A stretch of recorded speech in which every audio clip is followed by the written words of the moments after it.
बात करने वाले ट्रेडमार्क के बारे में कि ट्रेडमार्क होता क्या है, कैसे उसको फाइल करना चाहिए, क्या टाइम पीरियड लगता है, क्या डॉक्यूमेंट की रिक्वायरमेंट होती है, क्या गवर्नमेंट फीस लगता है। तो चलिए हम इस वीडियो में स्टार्ट करते हैं।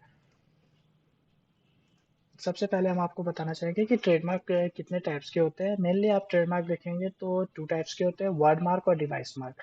वर्ड मार्क होता है जिसमें आप वर्ड अप्लाई करवाते हैं, जैसे आप ये देख रहे होंगे, यहाँ पे आपको गूगल दिख रहा होगा, Apple, Microsoft, Flipkart, Amazon, Coca Cola, Adidas, Pepsi, ये सारे आपको दिख रहे होंगे। ये डिवाइस मार्क होते हैं, जैसे फेडेक्स, बीबीसी। आप यहाँ पे देखेंगे पेप्सी ने इस टाइप का लोगो के साथ अप्लाई कर, गूगल ने भी डिवाइस मार्क में भी करवा रखा है और वर्ड मार्क में भी करा होगा। सेम ऐसा आप देखेंगे एडिडास हो गया, एप्पल हो गया, ये सारे चीज आपको यहाँ पे सिमिलर दिख जाएंगे। सेकंड होता है कि आप डिवाइस मार्क और वर्ड मार्क क्या होता है। डिवाइस मार्क वो होता है, मैं आपको इससे बैक में दिखा दूंगा, कि जिसमें आप लोगों के साथ साथ कुछ आपने उसमें यूनिक कर रखा हो जो आप चाहते हो कि इस चीज को कोई कॉपी नहीं करे, तो उसके लिए आप डिवाइस मार्क में कर सकते हैं। सिर्फ आपको नेम नेम शेयर करना है तो आप मेनली वर्ड मार्क में अप्लाई करके आप उसको छोड़ सकते हैं। सेकेंड होता है आप ट्रेडमार्क को लोगों को किस टाइप से प्रोसेस करवा सकते हैं, कि किस चीज को अप्लाई करवा सकते हैं। फर्स्ट आप देखेंगे यहाँ पे नाइकी दिखा होगा, नाइकी इनका ट्रेडमार्क का नेम है, ये इन्होंने नाइकी को पहले करवा रखा है, इसके साथ इन्होंने इसको प्रोसेस करवा। फिर इनका आप ये लोगो देखेंगे, जो साइन है इनकी, इन्होंने भी इसको करवा रखा है कि सेम इस साइन को भी कोई कॉपी नहीं सकता।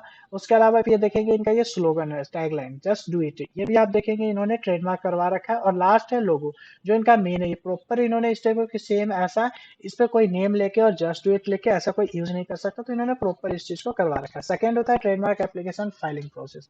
ट्रेडमार्क एप्लीकेशन फाइलिंग प्रोसेस ये होता है, आपको मैं मेन बता देता हूँ कि कैसे होता है। तो इसके लिए आपको हम ये बताना चाहेंगे पहले कि trade who can file trademark application, कौन कौन ट्रेडमार्क एप्लीकेशन फाइल कर सकता है इंडिया में। सबसे मेनली जो होता है अप्लाई करते हो इंडिविजुअल या सोल प्रोप्राइटर्स ही फाइल करते हैं। एग्जाम्पल के लिए इंडिविजुअल और सोल प्रोप्राइटर में मैं आपको डिफरेंट बता देता हूँ। इंडिविजुअल होते हैं जिनके पास कोई बिजनेस की प्रूफ नहीं होता, जैसे आप जीएसटी नहीं है, या तो आप ट्रेड लाइसेंस हो, शॉप लाइसेंस हो, इस टाइप का उन्होंने कुछ भी नहीं ले रखा है, तो इंडिविजुअल के बेस पे अप्लाई कर सकते हैं। सोल प्रोप्राइटर जैसे आपका जीएसटी हो गया या ये सब आपके पास कोई डॉक्यूमेंट है, तो इसमें आप सोल प्रोप्राइटर के बिहाफ पे आप फाइल कर सकते हैं। पार्टनरशिप, आपको अगर कोई पार्टनरशिप फॉर्म है तो आप पार्टनरशिप के बिहाफ पे कर सकते हैं। एलएलपी है तो एलएलपी के बिहाफ पे आप कर सकते हैं। लिमिटेड कंपनी है तो लिमिटेड कंपनी के बिहाफ पे कर सकते हैं। सिंगल फॉर्म हो गया, जैसे आप ये सोल प्रोप्राइटरशिप, और सिंगल फॉर्म में आपका ये आ जाएगा। ज्वाइंट फॉर्म हो गया, जैसे टू या ज्यादा फॉर्म में एक ट्रेडमार्क लेना चाहता है तो उसके लिए इसके बेस में जा सकता है। उसके अलावा एसोसिएट और पर्सन कॉमन नहीं यूज किया जाता है। बॉडी इनकॉर्पोरेट हो गया, जैसे प्राइवेट लिमिटेड कंपनी होती है, बॉडी इनकॉर्पोरेट में आती है। Government department, Hindu undivided family हो गई। उसके अलावा सोसाइटी ऑफ पर्सन मेनली जो होते हैं वो इंडिविजुअल और सिंगल फर्म, सोल प्रोप्राइटरशिप और बॉडी इनकॉर्पोरेट में ही फाइल होते हैं। नेक्स्ट आगे आपकी हम बात करेंगे गवर्नमेंट फीस के बारे में, कि ट्रेडमार्क में गवर्नमेंट फीस कितनी लगती है। तो इंडिविजुअल और सोल प्रोप्राइटरशिप के लिए जो गवर्नमेंट फीस है वो 4500 है। अदर जैसे कंपनी, एलएलपी, ट्रस्ट, सोसाइटी, ये सब के लिए गवर्नमेंट फीस 9000 है। बट आपके पास अगर एमएसएमई या स्टार्टअप का सर्टिफिकेट है तो उसमें गवर्नमेंट फीस लेस हो जाती है 50%। तो जो गवर्नमेंट फीस इसमें भी हम लगाते एक्चुअल करते हैं वो 4500 के बेस पे ही करते हैं। नेक्स्ट आता है एमएसएमई क्या होता है। तो एमएसएमई के बारे में हम आपको नेक्स्ट वीडियो में हम बताएंगे कि एमएसएमई एक्चुअल होता है क्या है, उससे हमें क्या बेनिफिट्स होता है और स्टार्टअप से हमें क्या बेनिफिट्स होता है। नेक्स्ट आता है आपको document required for trademark filing.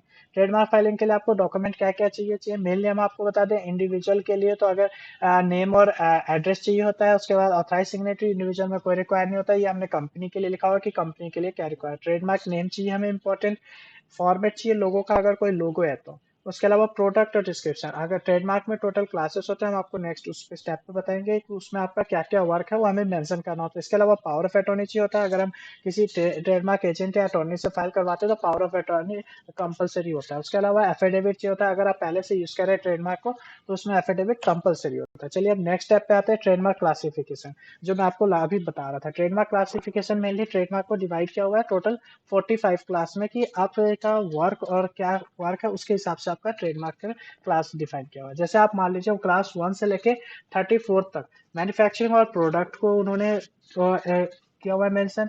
जैसे आप क्लास देखेंगे, क्लास आपको 3 है ब्यूटी प्रोडक्ट्स है। क्लास 5 देखेंगे आपका तो मेडिकल मेडिकल इक्विपमेंट फार्मा का आ जाएगा। उसके अलावा क्लास 9 फोन एसेसरीज आ जाते हैं। वैसे क्लास 25 में आप देखेंगे तो आपका क्लोथिंग आ जाएगा। ऐसे ही क्लास आप सर्विसेज देखेंगे तो सर्विसेज में आपका क्लास 35 ऑनलाइन सर्विसेज आप कुछ देते हैं। उसके अलावा आपका 41 में एजुकेशन और एंटरटेनमेंट आ जाता है। क्लास 43 में आपका मेनली रेस्टोरेंट आ जाता है। क्लास 45 में लीगल सर्विसेज और टैक्स ये इन सब पे वर्क आ जाते हैं जो ये होते हैं।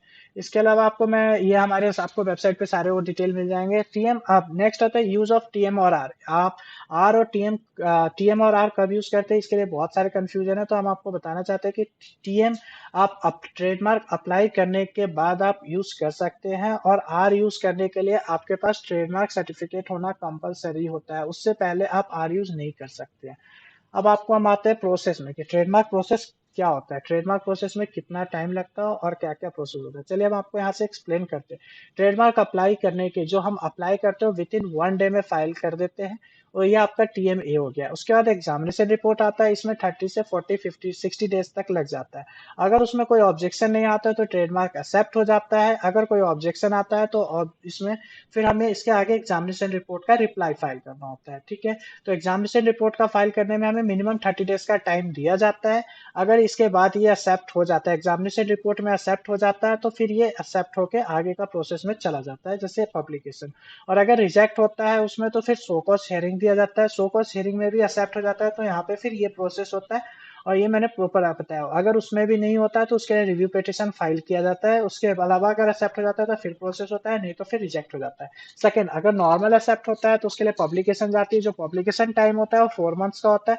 अगर 4 मंथ्स में अगर किसी थर्ड पार्टी ने अपोज नहीं किया है तो आपका सर्टिफिकेट आ जाएगा। अगर किसी ने अपोज कर दिया है तो उसमें अपोजिशन नोटिस आता है। उसके बाद आपको काउंटर स्टेटमेंट फाइल करना पड़ेगा। उसके बाद दोनों पार्टी को एविडेंस फाइल करना पड़ता है। एविडेंस फाइल करने के बाद हियरिंग आता है, और हियरिंग के बाद एक्सेप्ट होता है या तो रिजेक्ट होता है। और एक्सेप्ट हो गया तो आपके पास सर्टिफिकेट आ जाएगा, रिजेक्ट हो गया तो फिर वो अवॉइडेड रिफ्यूज पे शो कर देगा। ये प्रॉपर प्रोसेस होता है। अब आती है टाइमलाइन फॉर ट्रेडमार्क रजिस्ट्रेशन। जो टाइमलाइन होती है ट्रेडमार्क रजिस्ट्रेशन में आपको मेनली बता दूं 6 से 8 मंथ्स का मिनिमम टाइम होता है ट्रेडमार्क। अगर कोई ये बोलता है कि 6 मंथ से पहले मैं सर्टिफिकेट आपको दूं तो आपको बेवकूफ बना रहा है, नॉर्मल सी चीज आपको बता दो। चलिए हम स्टार्ट करते हैं। फाइलिंग ऑफ ट्रेडमार्क जैसे हम आपको बता रहे हैं कि एक दिन में हम फाइल कर देते हैं। एग्जामिनेशन रिपोर्ट जो होता है वो मिनिमम 1 से 2 मंथ्स में एग्जामिनेशन रिपोर्ट आ जाता है, और उसके बाद हमें उसको रिप्लाई फाइल करना होता है जो 1 मंथ का टाइम होता है। उसके बाद जो मेन है एडवर्टाइजमेंट इन ट्रेडमार्क जर्नल। ट्रेडमार्क जर्नल में 4 मंथ्स होते हैं। 4 + 2 6 अप्रोच जो होते हैं वो 6 मंथ्स में आ जाता है। अगर कोई ऑपोजिशन नहीं आता है या कुछ भी है तो ट्रेडमार्क सर्टिफिकेट आने में मिनिमम 6 से 9 मंथ्स का लगता है। अगर मैं आपको बता दूं अगर ऑब्जेक्शन आ जाता है और ऑब्जेक्शन का रिप्लाई फाइल करते हैं तो ये 9 मंथ्स तक चला जाता है। अगर कोई हियरिंग आता है तो 1.5 से 2 साल का अभी जो टाइम पीरियड लग रहा है ये मैं आपको बता रहा हूँ। नेक्स्ट होता है वैलिडिटी। वैलिडिटी जो ट्रेडमार्क की होती है वो मेनली 10 ईयर्स के लिए होता है, और वो वैलिडिटी होती है जिस दिन से आपने ट्रेडमार्क फाइल किया है उस दिन से उसकी वैलिडिटी 10 ईयर्स की होती है। ऐसा नहीं है कि आपका जिस दिन सर्टिफिकेट आएगा उस दिन से होता है, जिस दिन आपने अप्लाई कर दिया उसी दिन से आपका हो जाएगा। रिन्यूअल ऑफ ट्रेडमार्क, रिन्यूअल आपको हर 10 ईयर्स में फाइल करना होता है। अब ज्यूरिडिक्शन ऑफ ट्रेडमार्क रजिस्ट्रेशन, जो आप बहुत सारे ऐसे कंफ्यूजन होता है कि अगर हमने एक बार ट्रेडमार्क फाइल कर लिया तो all over the world validity होता है, ऐसा कुछ नहीं है। अगर आपने ट्रेडमार्क इंडिया में फाइल किया तो उसकी वैलिडिटी इंडिया में। अगर आपको किसी और कंट्री में आपको ट्रेडमार्क फाइल करना है तो उसके लिए आपको वहां पे अप्लाई करना पड़ेगा, और उसके प्रोसीजर जो होते हैं उसके हिसाब से आपको चलना पड़ेगा। उसके लिए सबसे ईजी होता है वाइपो। वाइपो के थ्रू भी ट्रेडमार्क फाइल किया जाता है। जिस कंट्री में आपको फाइल करना है वहां पे आप एप्लीकेशन फाइल कर सकते हैं। चलिए यही वीडियो